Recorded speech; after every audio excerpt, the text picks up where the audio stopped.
Bienvenue tout le monde. Je pense que la plupart d'entre vous, Richard qui est nouveau et puis le moi qui est nouvelle, connaissent ici. Et aussi la sœur de Ludo. C'est Nancy. Bienvenue Nancy. Bienvenue. Donc vous savez comment ça se passe. On a l'habitude de se réunir ici, surtout à l'été. On a fait beaucoup d'activités déjà. On joue au ping-pong, on joue au Monopoly, au Scrabble, on joue au Bifo. Et puis on s'exhorte parce que nous sommes les enfants du Seigneur. C'est la maison de Dieu. Amen. Donc comme d'habitude, il faut donner la priorité à Dieu. Le programme, le frère Stéphane que voici va prier et puis va nous faire une petite exhortation. Après ça, on va passer à table. Je vous ai fait 2 jarres de crème. Il y a les crêpes à l'orange et les crêpes de dans chaque jarre, il y a 2 formes. Il y a les crêpes rondes et les crêpes vanillées. Amen. D'accord. J'espère que vous allez aimer. Et puis notre grand Christo Ludo, le sœur unique, la légende, va vous montrer de quoi il se chauffe.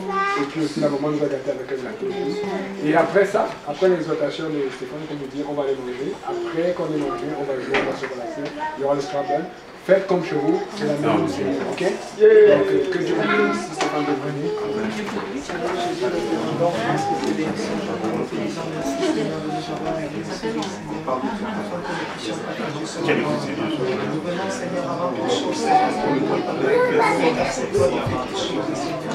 Papa, nous t'exaltons, papa, nous appelons ta présence, Seigneur. Nous voulons, Seigneur, que tu viennes et que tu nous édifies, éternel Dieu de gloire, papa.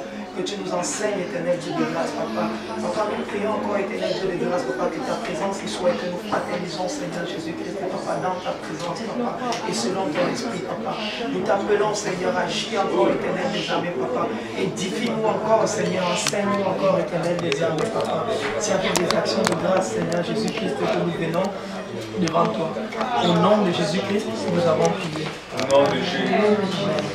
Pour commencer, nous allons ouvrir le livre dans Proverbe 24, verset 16.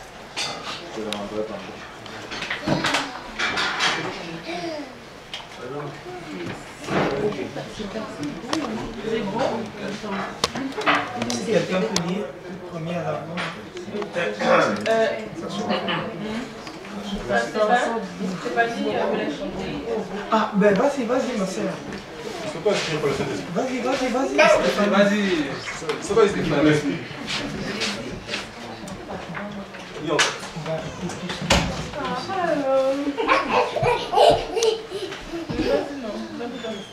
C'est le son sur les autres compliqués. Ok, ben on peut chanter Élevant tous ces seigneurs. Ben, comme vous sentez inspiré. Vas-y, ma soeur.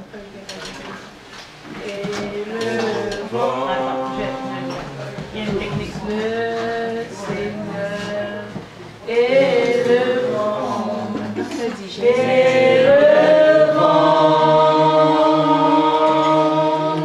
tous le Seigneur,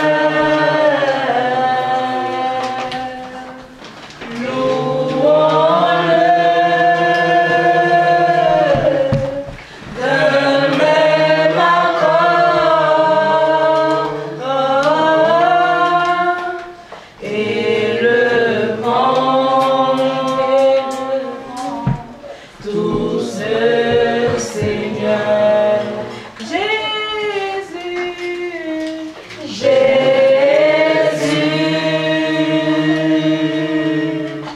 lui seul est digne de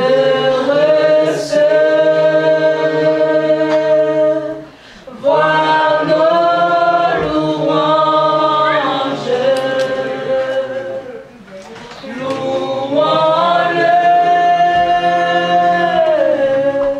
d'un même accord, et le vent, tous le Seigneur.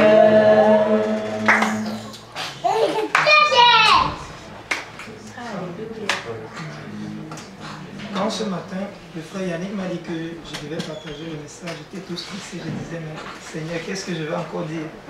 Surtout que je ne me sens pas très habile et apte pour parler devant les gens, je me sens un peu gêné là. Je disais, ben, si Dieu a choisi ainsi, ça va être ainsi. Et puis, en cherchant la face du Seigneur, il m'a conduit dans le Proverbe 24, verset 16, et qui dit, 7 fois le juste tombe et il se relève. Non. 7 fois le juste tombe et il se relève, mais les méchants sont précipités dans le malheur. Le monde est dans le verset, c'est Oui. bon? Amen, amen. Ok. Donc, le juste, selon ce verset, ce n'est pas juste celui qui ne tombe pas, mais c'est celui qui, après être tombé, se relève. Le juste, selon Dieu, est celui qui ne se lasse pas de tomber et ne se lasse pas de se relever. Il endure et il est persévérant. La Bible ne dit jamais nulle part que le juste ne va jamais tomber, mais le juste, c'est celui-là qui tombe et qui se relève. Il est persévérant et il endure. Si le juste tombe, si le juste est celui qui tombe et qui ne se lasse pas de se relever, alors l'injuste est celui-là même qui se lasse de se relever, qui après être tombé reste dans ce dans quoi il est tombé et ne se relève pas. Donc il est très pertinent de se relever après une chute. Et justement, dans cette lancée, le Seigneur m'a mis à cœur d'étudier un personnage biblique qui n'est nul autre que David. Et en étudiant ce personnage, on apprend vraiment beaucoup de lui, de sa marche avec Dieu et vraiment de l'état de son cœur.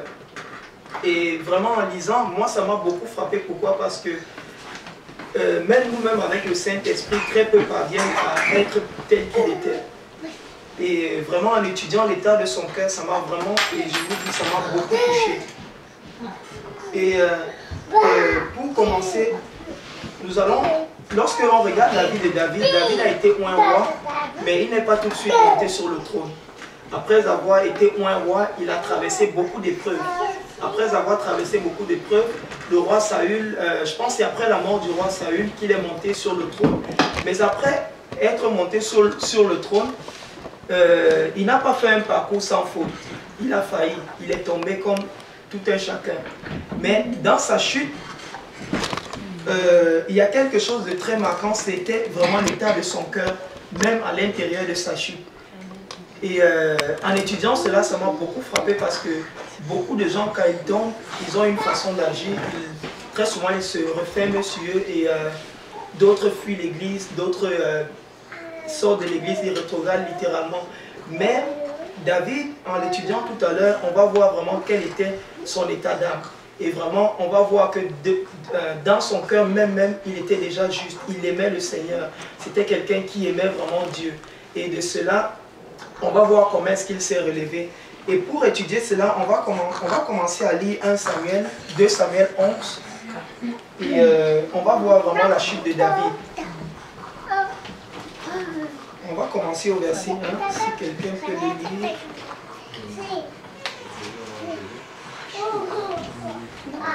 L'année suivante, au temps où le roi se mettait en campagne, David envoya Joab avec ses serviteurs et tout Israël pour détruire les fils d'Ammon et pour assiéger Rabat.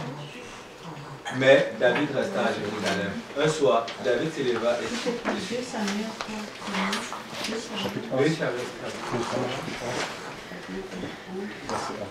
David s'éleva et de s'approcher. Et comme il se promenait sur le toit de la maison royale, il aperçut de là une femme qui se baignait et qui était très belle de figure. David qui demandait qui était cette femme et on lui dit, n'est-ce pas Bathsheba, fille d'Élian, femme d'Uri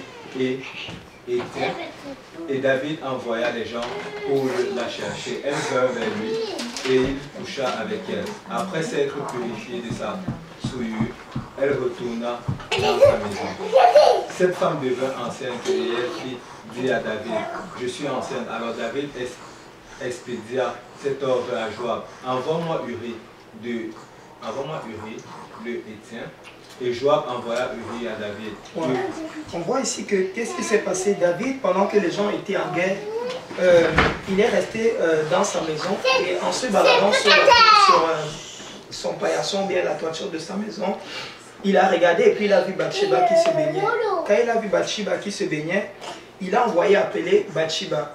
Mais c'est lui-même qui dit, David fit demander qui était cette femme. Et on lui dit, n'est-ce pas Bathsheba, femme d'Éliam, fille d'Éliam, femme d'Uri de Héthien. Et après avoir pris cette connaissance, qu'est-ce qui se passe?